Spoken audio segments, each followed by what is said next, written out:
In the past 2 years, Georgia has experienced two different storms that rocked the state's agriculture industry. It's impossible to know when a hurricane is going to form, but I still wanted to find out if this is something those in ag need to expect for years to come. To answer that question, I visited with climatologist Pam Knox and spoke with her about hurricanes, and our discussion started with how they're formed. Hurricanes can form from a number of different ways.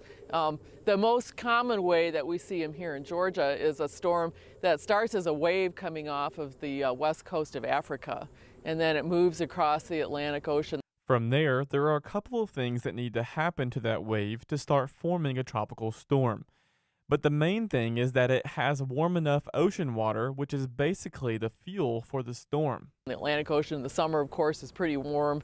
Usually you need to have water temperatures that are at least 80 degrees Fahrenheit for it to have enough energy to really spin up.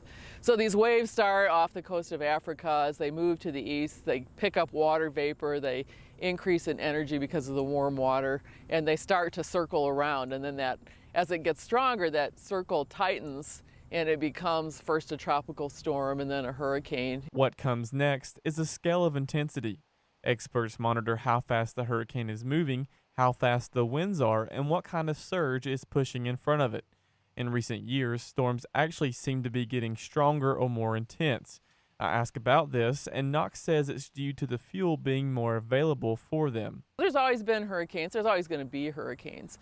Just like in baseball, there's always been home runs as long as you've had fences.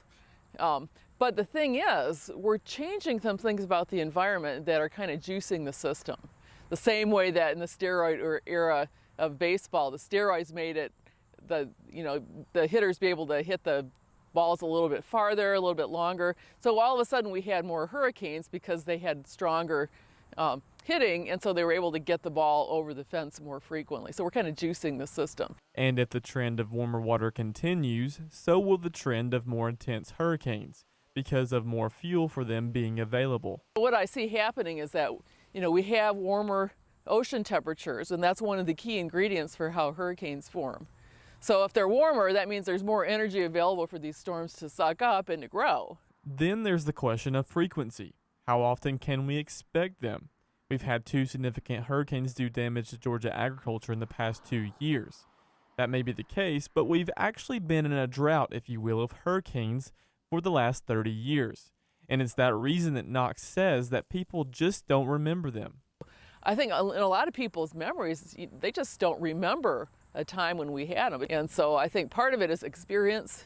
I think part of it is that we have been in a relatively quiet period. And we know hurricanes go through periods. There's a 30-year cycle in strong, frequent storms versus not frequent storms. We're coming back into a more active period. So I think just even without thinking about warming, we're probably going to see more storms in the future. Reporting in Watkinsville for the Farm Monitor, I'm John Holcomb.